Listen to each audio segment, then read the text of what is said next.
The Doppler effect is a natural phenomenon that takes place that has to do with the motion of waves, and it's applicable to all different types of waves, and that includes sound waves and electromagnetic waves. So the Doppler effect is essentially the change in frequency that takes place as a result of relative motion between the observer and the wave. The observer is simply the person that is observing that particular wave. So let's look at the following two scenarios, the following two cases. In case one, we have no Doppler effect taking place, and in case two, we do have a Doppler effect taking place.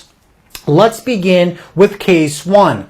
Let's suppose we have an observer and a source of sound that's creating sound waves. Now, the source of sound and the observer are both stationary, and that means there is no relative motion between the source of sound and the person. So the source of sound can really be anything. Let's suppose the source of sound is the siren of a police car. So we have the siren, it's creating waves, sound waves, that are propagating through the medium. Now, the velocity of the sound wave is given by v, and the velocity depends only on the medium through which our sound waves are propagating. The velocity is given by the product of the wavelength and the frequency of that particular sound wave. Let's suppose for this case, the velocity is v, the lambda or the wavelength is lambda, and the frequency is given by f. Let's move on to case two, in which the Doppler effect is present. If that same source of sound begins moving toward the stationary observer, if the police car is moving towards our stationary observer, there will be a shift. There will be a change in frequency. And this change in frequency of the wave that is heard by the observer is known as the Doppler effect. And it takes place because there's relative motion between the source of our sound wave and the observer. So before, we had no relative motion and the frequency was given by f. Now we do have relative motion and we'll have a new frequency given by f prime. In fact, notice that before we had a certain wavelength given by lambda, and the wavelength is simply the distance between any two consecutive blue crests. The wavelength is given by this distance. Now the wavelength will be smaller, and because the wavelength is smaller, the frequency will be larger because it needs to compensate for that smaller wavelength. The velocity of the sound wave before and after is exactly the same because the velocity of the sound wave depends only on the type of medium. If we assume the two mediums are the same, the velocities are also the same. So that means if the wavelength decreases, the frequency must increase to compensate for that decrease because the velocity has to remain the same. So we see that if the observer is stationary and the source of sound is moving towards that observer, the frequency will increase because the wavelength decreases. So let's actually calculate what f prime is. Let's determine a formula that will allow us to calculate the frequency change, or also known as the frequency shift.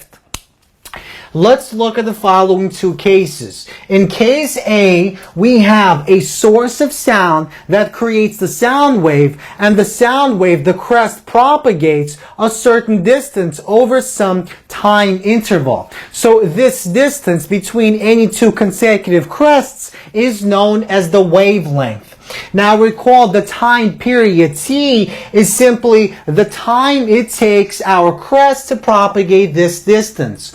So the time period t is equal to 1 divided by the frequency, and the frequency is simply equal to, well, it's velocity of the sound divided by lambda. So frequency, or 1 over frequency, is equal to lambda divided by the velocity of that sound wave. So we see that the period is equal to this ratio, which we'll need to use in just a moment.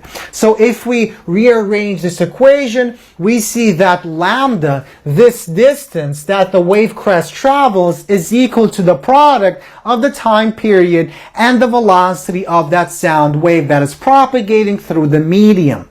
Now, let's move on to case B. In case B, we have a moving source. So the source is now moving with the velocity given by the source.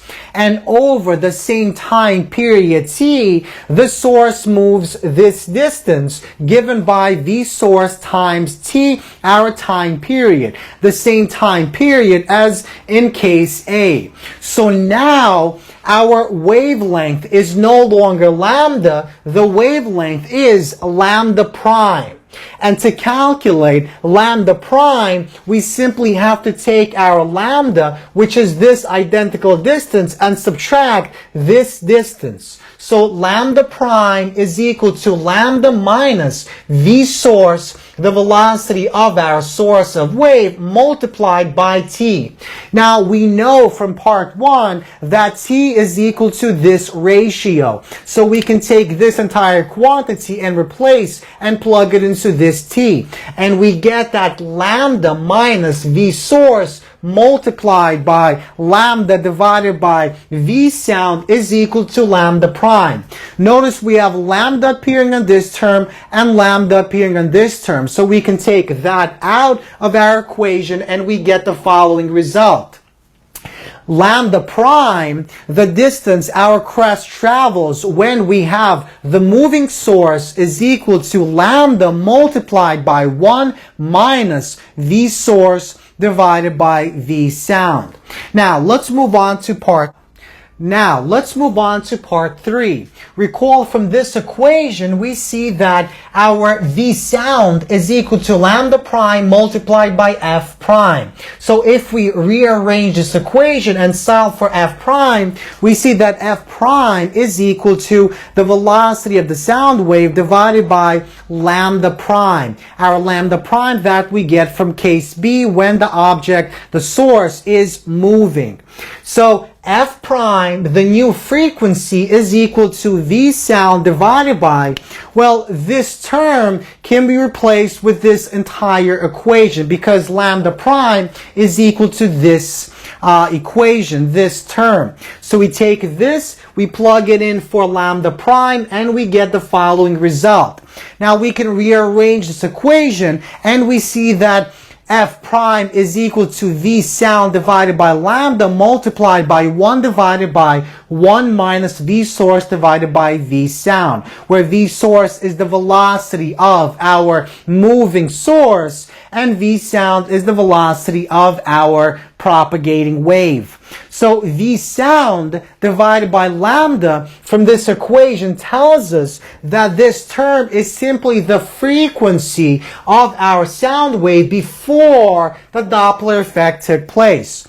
So v prime is equal to, or f prime is equal to f divided by 1 minus v source divided by v sound. So this is the equation that gives us the frequency of the wave as the source moves towards the observer, and the observer is assumed to be stationary. So notice that this entire fraction will be greater than f, because 1 minus some value, some fraction, will give us a number that is less than 1. And that implies that f prime must be greater than f. So this tells us that whenever we have the source of sound that is moving towards the observer, when the observer is stationary, the new frequency will be greater than the frequency for when the two objects are assumed to be stationary.